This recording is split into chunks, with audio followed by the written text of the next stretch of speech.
تن زرین دل بیتابی هست،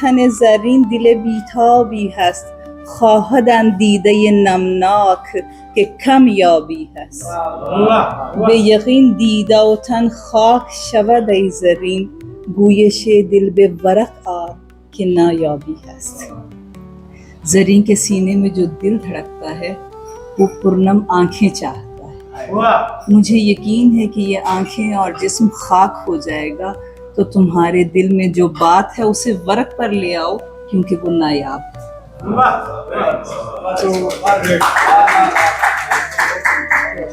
بہت شکریہ۔ میں آپ نے ٹھیک کہا، میں بورے والا کے ایک ہی روشن ستارے کو جانتی تھی، باسط صاحب کو، اور مجھے اتنا ہی پتا تھا فیڈرل میڈیا ایڈوائزر، اس سے پہلے ہمارا جو ان سے تعارف ہے وہ ایک ایکٹر کے حوالے سے۔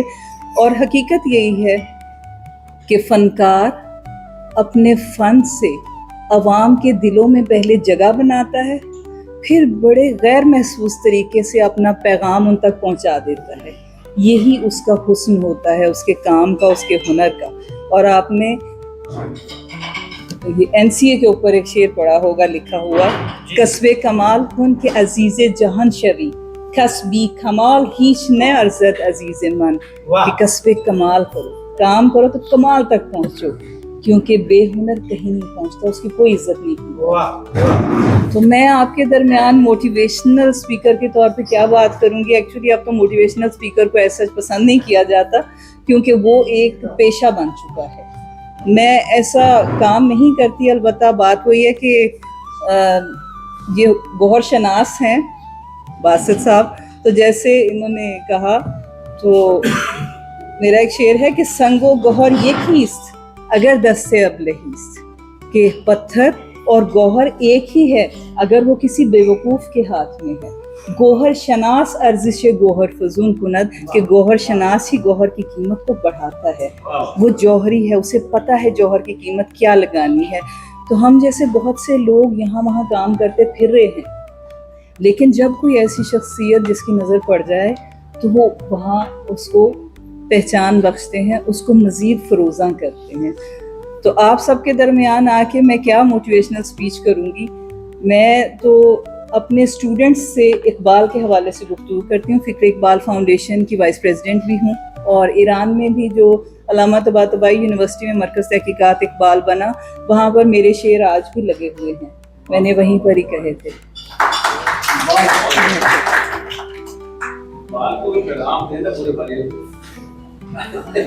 اقبال کی بہت ہی خوبصورت شعر ہیں۔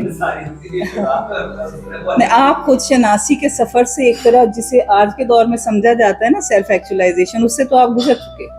خود شناسی اپنی صلاحیتیں جاننا، وہ آپ جانتے ہیں۔ خود شناسی دراصل خدا شناسی کا سفر ہے۔ اقبال نے جتنی بات کی، اس نے جو فلسفہ پیش کیا، اس میں وہ خود شناسی کی بات کرتا ہے، خودی اور خود شناسی کی، اور ہم اس خودی کو اور بے خودی کے سفر کو خود ہی طے نہیں کر پائے تو سامنے والے کو کیا بتائیں گے؟ یہ جو خودی سے بے خودی تک کا سفر ہے کہ پہلے اپنے آپ کو پہچاننا، اپنی صلاحیتوں کو پہچاننا، جیسے آپ اپنی صلاحیتوں کے مطابق ایک گول اپنا ڈیسائیڈ کر چکے اور اچیو کر چکے ہیں، اس کے بعد اسے بے خودی میں بدلنا۔ اب عام طور پر لوگوں کو سمجھ میں نہیں آتا کہ پہلے کہا کہ خودی کو پیدا کرو، خودی کو تلاش کرو، اور پھر کہا کہ بے خودی کر دو۔ اب بے خودی یعنی نیگیشن، اس سے کیا بات ہوئی؟ یہ کیسے بات بنے گی؟ دراصل خودی جب بڑے لیول پہ ایکسپینڈ ہوتی ہے تو وہ بے خودی کہلاتی ہے۔ یعنی آپ پہلے اپنا تعارف تھے، آپ کا نام تھا، آپ کے والد کا نام، آپ کا گھر کا تعارف، پھر آپ کے ادارے کا تعارف آیا، پھر آپ کے شہر کا تعارف آیا، اور پھر ایک وقت آیا جب آپ اپنے ملک کا نام بن گئے۔ یہ ہے بے خودی کا سفر، خودی سے بے خودی تک کا سفر۔ یہ سفر طے کرنا قوموں کو مضبوط بناتا ہے۔ ہمارا یہی مسئلہ ہے کہ ہم بحیثیت قوم کچھ مسائل میں ہیں۔ ایک فرد کا گناہ معاف ہو سکتا ہے لیکن ایک قوم کا گناہ معاف نہیں ہوتا۔ بحیثیت قوم کوشش کرنی چاہیے۔ اقبال نے کہا می شود پردہ چشمم پر کاہی گاہی دیدم ہر دو جہان را بے نگاہی گاہی، کہ کبھی کبھی ایک تنکا بھی میری آنکھ کے سامنے پردہ بن جاتا ہے، اور کبھی کبھی میں دو جہانوں کو پلک جھپکتے میں دیکھ لیتا ہوں۔ در طلب کوش و مده دامن امید ز دست، دولتی ہست کہ یا بھی سر راہی گاہی، طلب میں کوشش کرو اور امید کا دامن ہاتھ سے نہ چھوڑو۔ ایسی منزل ہے جو تمہیں کسی دن اچانک مل جائے گی، اچانک سامنے آ جائے گی۔ یعنی طلب کا سفر جاری رہنا چاہیے، آگہی کا سفر جاری رہنا چاہیے۔ تو اس میں اصل میں علامہ اقبال نے اپنے چند شعروں میں ہی انہوں نے انسان کو ایکچولی مقامات تصوف سے آشنا کرا دیا۔ وادی عشق بسی دور و دراز است کہ وادی عشق جو ہے وہ بڑی دور ہے، تھی شبت جادہ یہ 100 سال بیاہی گاہی، لیکن کبھی کبھی یہ فاصلہ ایک آہ میں طے ہو جاتا ہے۔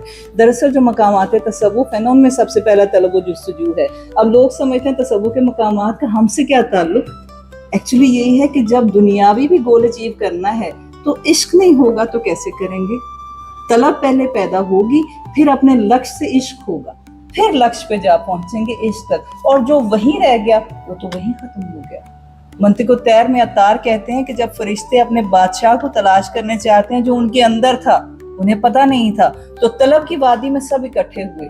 وہ 250 پرندوں نے جب اپنا سفر شروع کیا اور عشق کی وادی میں پہنچے، بلبل نے کہا مجھے تو پھول بہت پسند ہیں، میں کیسے آگے جا سکتی، میرے لیے تو یہ کافی ہے۔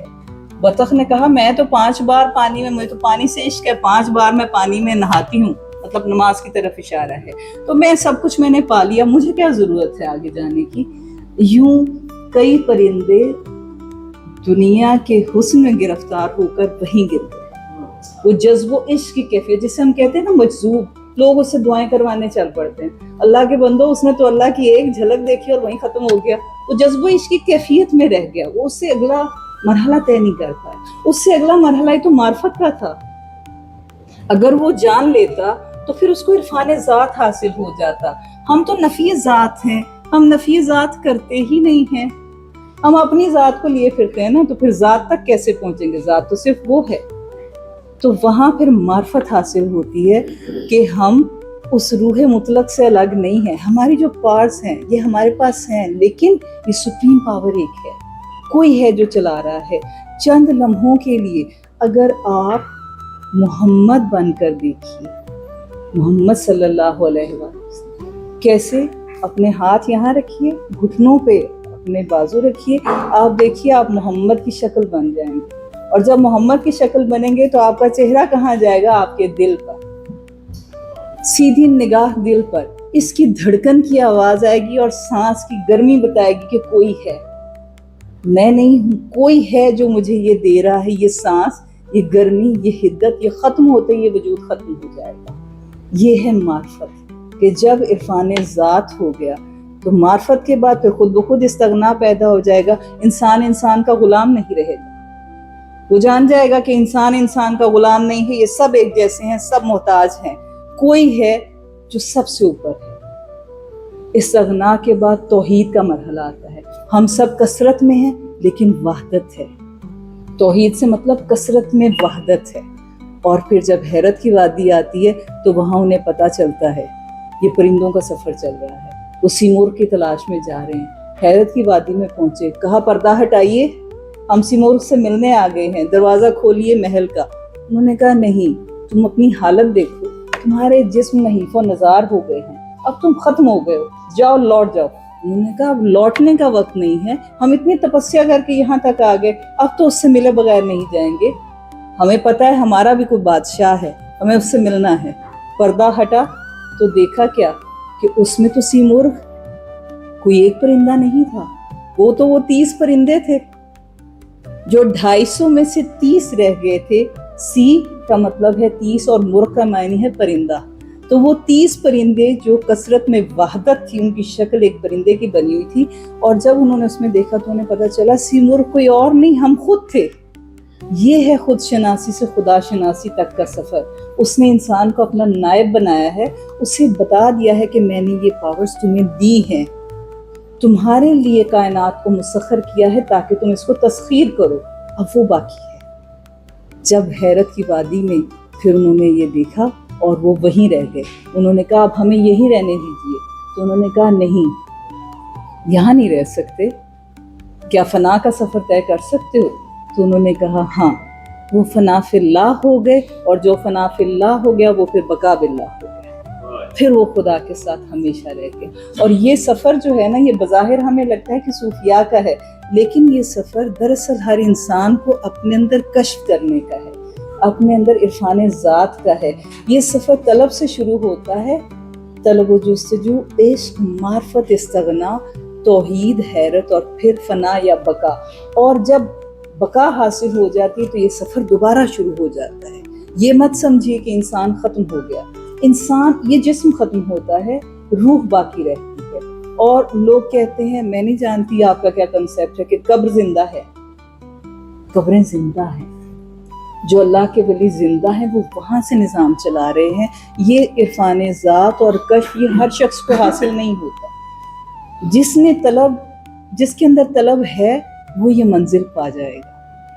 اور اس منزل کو پانے کے لیے ہم سب کو کوشش کرنی چاہیے۔ ابھی جیسے راشد محمود صاحب بات کر رہے تھے کہ ہم نے یہاں گھر بنانے کا سوچ رکھا ہے، وہاں کی فکر نہیں۔ تو بات یہی ہے، ہم کرتے کیا ہیں؟ جنہوں نے سمجھا کہ انہوں نے خدا پا لیا، انہوں نے مسجد لے لی، انہوں نے نمازیں پڑھنا شروع کر دی، بظاہر روزے رکھنے شروع کر دیے، اور کہا کہ اللہ نے کہا ہے تم مانگو میں تمہیں سب دوں گا۔ ہاں اس نے وعدہ کیا ہے، سجدے میں جنت مانگ لی، دینی ہے اس نے، لیکن خود بتائیے اگر کوئی شخص یہ کہے کہ مجھے تو نہیں، تیرا وہ خوبصورت گھر چاہیے، تو کیسی فیلنگ آئے گی؟ عجیب لگے گا نا کہ مجھ سے محبت نہیں ہے، جنت میں وہ گھر چاہیے۔ تو ہمارے درمیان بہت کم لوگ ایسے ہیں جو طالب مولا ہیں، ہم طالب دنیا ہیں، طالب عقبہ ہیں، مولا نہیں ہیں۔ یہ عرفان ذات کا سفر جاری رہے تو کبھی بھی معاشرے میں بدامنی اور بے ایمانی نہ ہو۔ لوگ یہ عرفان ذات کر ہی نہیں پاتے، ہمیں اپنے بچوں کے اندر یہ چیز پیدا کرنی ہے، تو ہماری کوشش یہی ہونی چاہیے۔ آخر میں اپنی ایک نظم پیش کر کے اجازت چاہوں گی جو ایک عزم ہے۔ ہم ہی وہ لوگ ہیں جن کو صدائے بازگشت عشق بن کر پھر ابھرنا ہے، ہم ہی وہ لوگ ہیں جن کو صدائے بازگشت عشق بن کر پھر ابھرنا ہے، نیا ایک رنگ بھرنا ہے، نیا ایک رنگ بھرنا ہے ہمیں اس زندگی میں جس کے سارے رنگ مصنوعی سے لگتے ہیں۔ جہان رنگ و بو میں پھر نئی دنیا بسانی ہے کہ سانسوں میں روانی ہے، غزل کی راجدھانی ہے، محبت دل کی رانی ہے۔ سنو رانی، ہم ہی وہ لوگ ہیں جن کو تمہارے اشک اپنے دیدہ تر میں چھپا کے مسکرانا ہے، وفا کے گیت گانا ہے، نئے دیپک جلانا ہے۔ گئے وقتوں میں کس نے کس طرح سے کس کو لوٹا ہے، نصیبہ کس کا روٹھا ہے، ستارہ کس کا ٹوٹا ہے۔ ہم ان سارے ستاروں سے کسی کی مانگ بھر دیں گے، اسے دلشاد کر دیں گے کہ ہم نے ڈال رکھی ہیں کمندیں اب ستاروں پر، تمہاری راہ گزاروں۔ ہمیں امید ہے ہم اپنی منزل پا ہی جائیں گے کہ ہم ٹھہرے حنا کے پھول جتنا گھستے جائیں گے ہم اتنا رنگ لائیں گے کہ ہم ٹھہرے حنا کے پھول جتنا گھستے جائیں گے ہم اتنا رنگ لائیں گے ہمیشہ ہم محبت کے نئے دیپک جلائیں گے ہم ہی وہ لوگ ہیں لوگوں یہی ہم لوگ ہیں